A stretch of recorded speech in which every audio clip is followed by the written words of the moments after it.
আসসালামু আলাইকুম everyone, welcome back to my YouTube channel. আজকের রেসিপিটি জিভে জল আসার মতো রেসিপি। তো প্রথমেই দেখতে পাচ্ছেন আমি আলু সাইজ করে কেটে নিয়েছি, তারপর চিংড়ি শুটকি খুব ভালোভাবে ধুয়ে রেখেছি।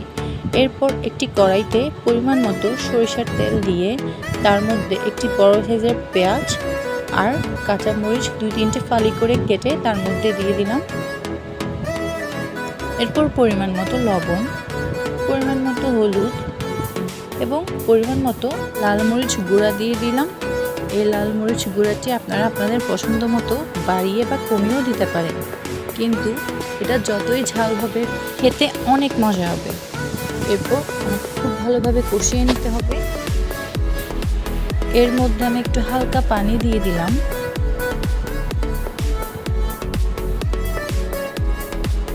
যখনই দেখতে পারবো তার মধ্যে বলক এসেছে, তখনই আমি তার মধ্যে ধুয়ে রাখা চিংড়ি শুটকিগুলো দিয়ে দিলাম।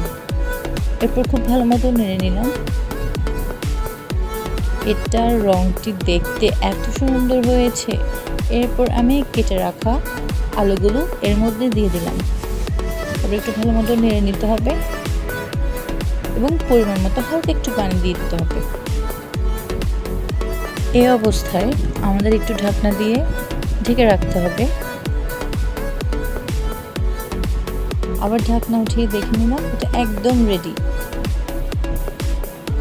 আলু আর চিংড়ি শুটকির এই রেসিপিটি দিয়ে আপনি খুব সহজেই 2 প্লেট ভাত খুব ইজিলি খেতে পারবেন।